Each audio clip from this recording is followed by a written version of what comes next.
नमस्कार, सत श्री अकाल, आदाब। मेरा नाम मनदीप पुनिया है और आप सुन रहे हैं पंजाबी रेडियो यूएस से। मैं एक बार फिर हाजिर हूं नए बुलेटिन के साथ और शुरुआत करते हैं आज की मुख्य खबरों से। भारत कनाडा विवाद को लेकर भारत के विदेश मंत्रालय के प्रवक्ता रणधीर जायसवाल का बयान सामने आया है, जिसमें उन्होंने कहा है कि कनाडा जो भी आरोप लगा रहा है उसके सबूत नहीं दे रहा है, इसलिए उनके सारे आरोप बेबुनियाद हैं। बांग्लादेश के एक स्पेशल कोर्ट ने शेख हसीना के खिलाफ गिरफ्तारी के वारंट जारी किए हैं। बता दें कि शेख हसीना बांग्लादेश की पूर्व प्रधानमंत्री है और उनके ऊपर अगस्त और सितंबर महीने में हुई हिंसा के दौरान आरोपी होने के आरोप लगाए गए हैं। बिहार के सिवान और सारण जिले में जहरीली शराब पीने के कारण 24 लोगों की मौत हो गई है। वहां के मुख्यमंत्री नीतीश कुमार एक हाई कमेटी जांच करवा रहे हैं, जबकि बिहार में शराब पर पूर्ण तौर पर प्रतिबंध है। साल 2016 में नीतीश कुमार ने ही शराब के ऊपर प्रतिबंध लगाया था। पंजाब के किसानों ने आज धान खरीद न होने के कारण 25 टोल प्लाजों को पंजाब भर में फ्री करवाया, जिसमें संयुक्त किसान मोर्चा और बीकेयू उगराहा बड़े तौर पर सक्रिय दिखे। गुस्साए किसानों ने आज पूरे दिन सारे टोल प्लाजे फ्री रखे।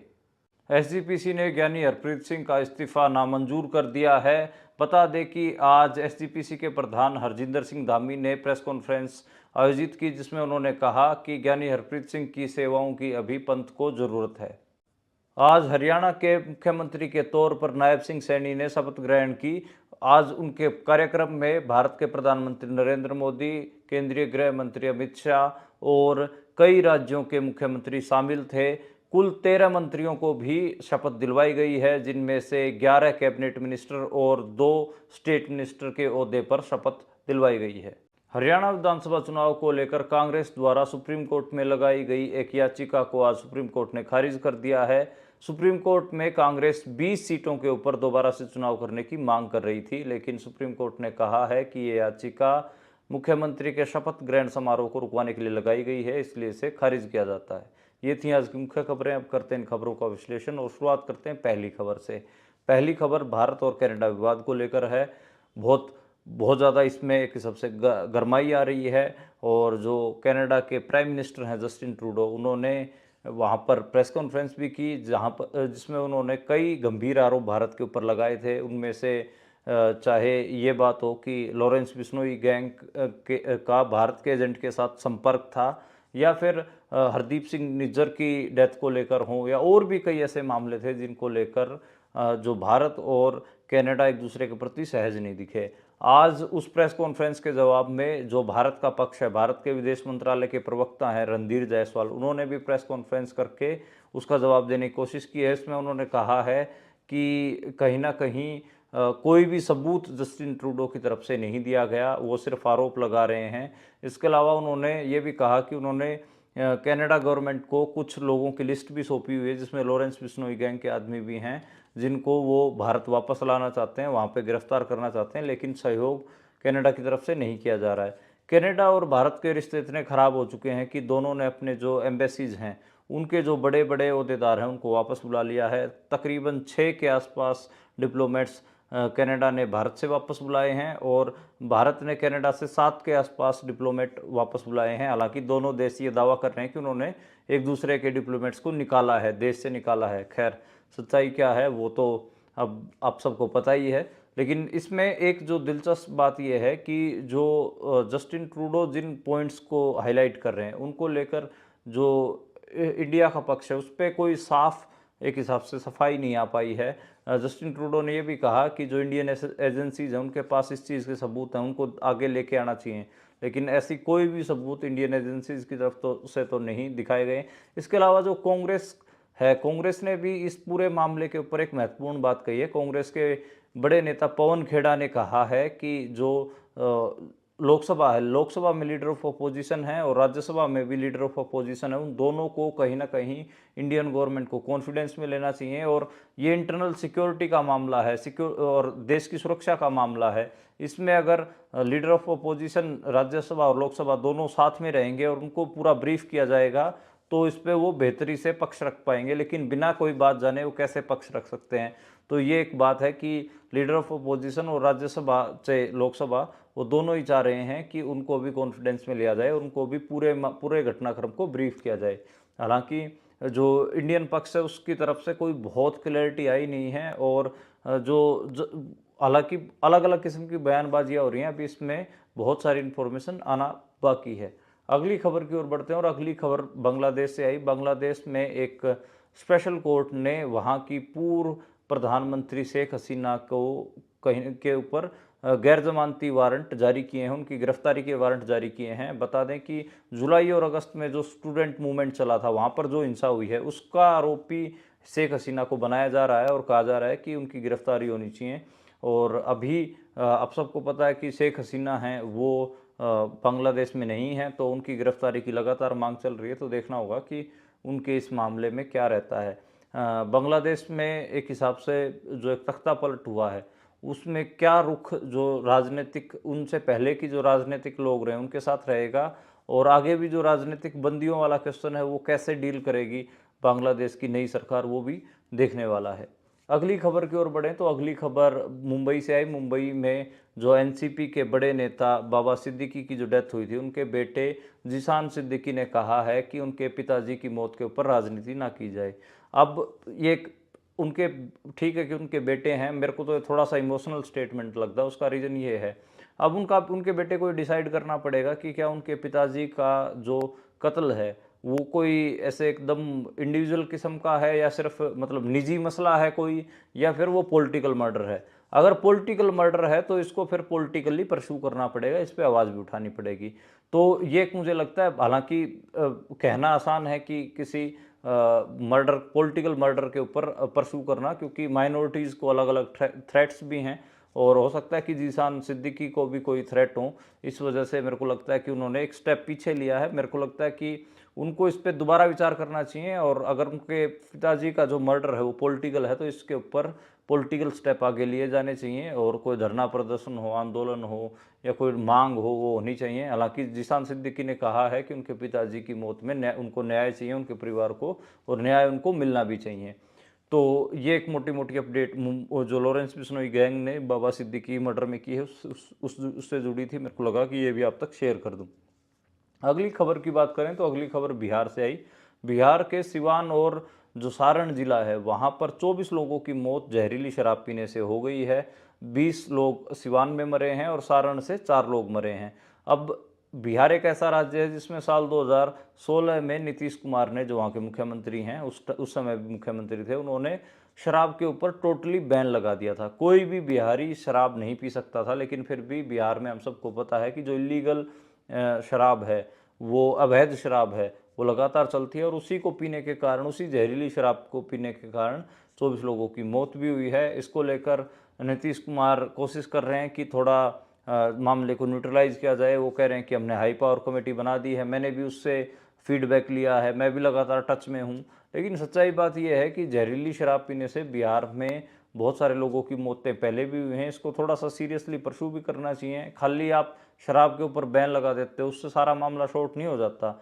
जो बॉर्डर के इलाके नेपाल हों, या फिर जो बिहार के जो इंडियन स्टेट्स के जो बॉर्डर लगते हैं वहाँ पर ठीक ठाक स्मगलिंग होती है शराब, ठीक ठाक, लेकिन कोई कार्रवाई नहीं हो पाती। इवन पूर्वांचल से जो उत्तर प्रदेश का इलाका है वहाँ से बिहार में ठीक ठाक शराब पहुँचती है, लेकिन कोई ऐसा ठोस तो कानून है नहीं। तो मुझे लगता है कि जो शराबबंदी है, जो एक हिसाब से शराब के ऊपर बैन लगाना टोटली, मैं तो उसको जायज़ मानता नहीं हूँ। हालांकि क्योंकि एक तो स्टेट जो एक हिसाब से वाइट की जो इनकम होती है स्टेट की, जिसमें रेवेन्यू लगा लो कि जो शराब के ऊपर आबिया होता है, उससे एक हिसाब से स्टेट मुनकर रह जाता है। उसको वो जो टैक्स होते हैं शराब के ऊपर वो नहीं मिल पाते।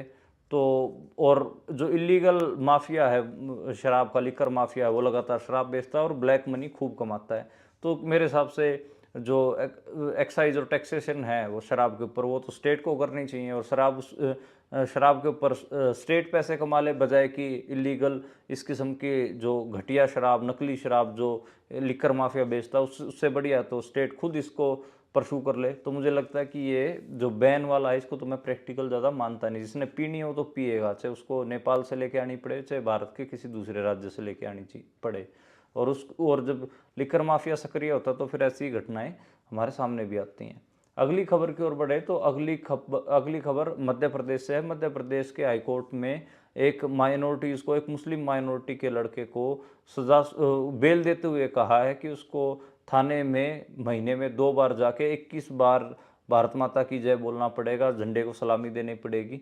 अब मुझे लगता है कि क्या ऐसी सज़ा या फिर ऐसी बेल के जो शर्तें हैं, क्या जो बहुसंख्यक समाज है उनको भी दी जाती हैं? माइनॉरिटीज़ को ही ऐसी सज़ाएँ क्यों दी जाती हैं? ये एक बड़ा क्वेश्चन है। मुझे लगता है कि जज साहब को दोबारा सोचना चाहिए कि जो कम गिनती के लोग हैं भारत में, क्या उनको ऐसी सज़ा दी जानी चाहिए कि उनको 21 बार भारत माता की जय बोल के आना पड़ेगा, उनको जो इंडियन फ्लैग है उस पे सैल्यूट मारना पड़ेगा? यानी कि आप जो बहुत कम कम गिनती के लोग हैं, जो माइनॉरिटीज़ हैं, उनकी आप देशभक्ति के ऊपर शक कर रहे हो, और शक शक ही नहीं करे बल्कि उनको सज़ा ही ऐसी दे रहे हो जिसमें उनको ये सब काम करना पड़े। तो मुझे लगता है कि जज साहब को इसके ऊपर सोचना चाहिए था। ऐसी सज़ा किसी मुस्लिम माइनॉरिटी को नहीं देनी चाहिए थी।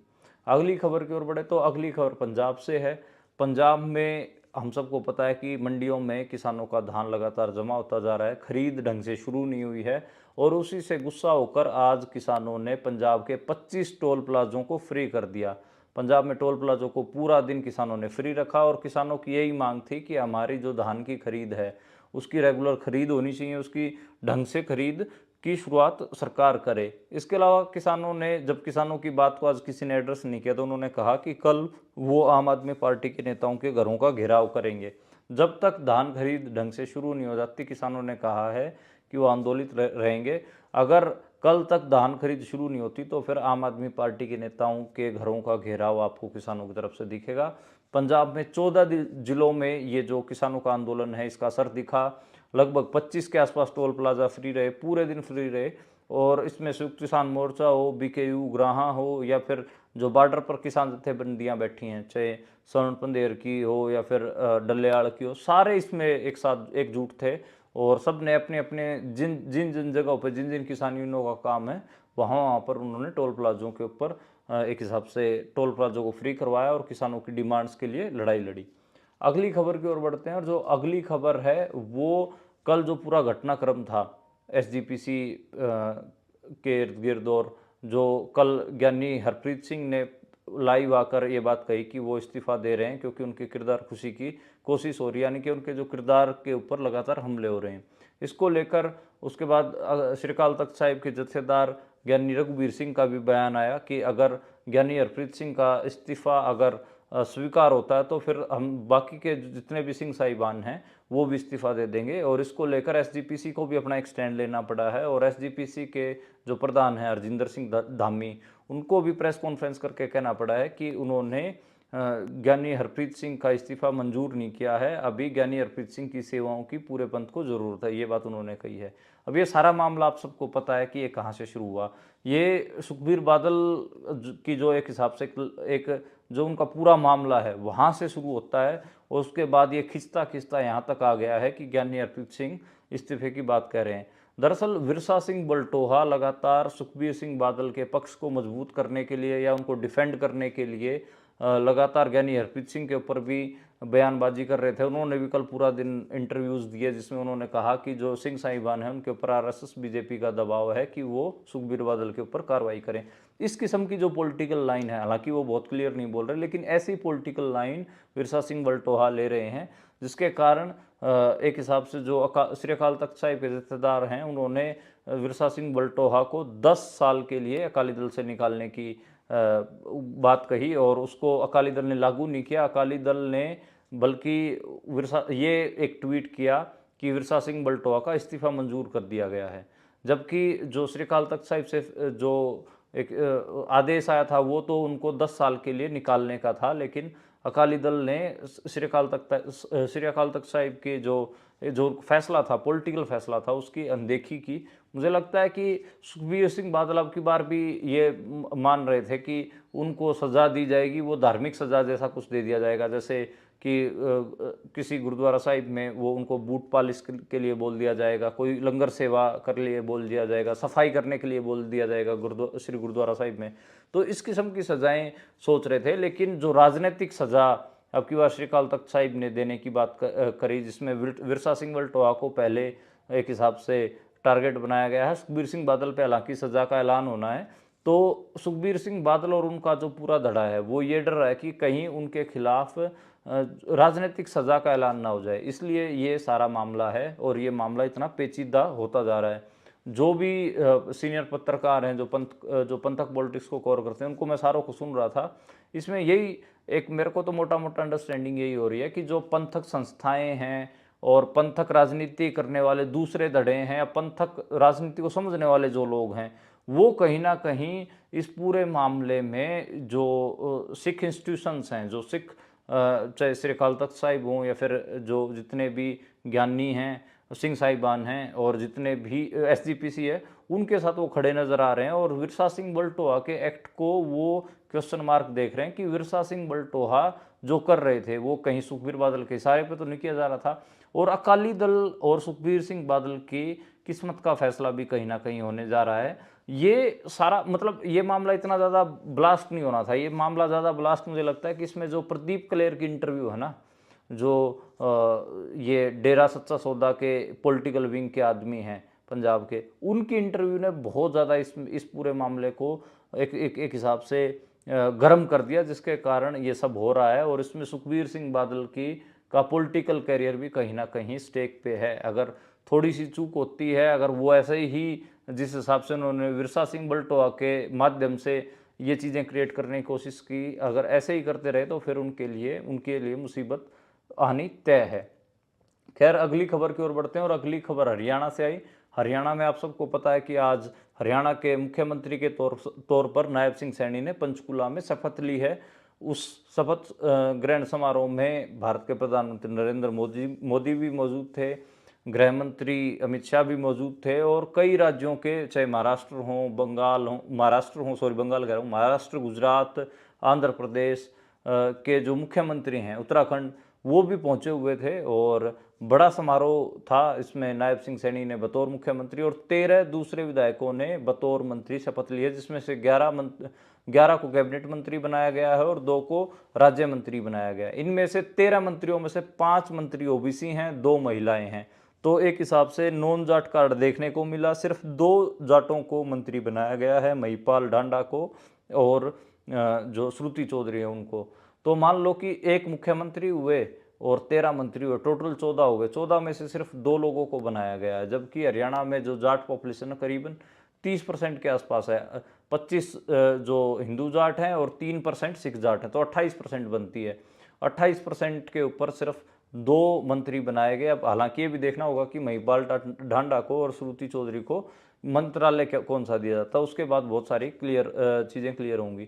तो ये दिख रहा है कि जो बीजेपी ने पूरा मंत्रिमंडल भी बनाया है वो सारा, उसमें नॉन जाट डोमिनेशन देखने को मिल रही है। खासकर साउथ हरियाणा की, दक्षिणी हरियाणा जो अहिरवाल बेल्ट है, उससे ठीक ठाक मंत्री आज हमें दिखे।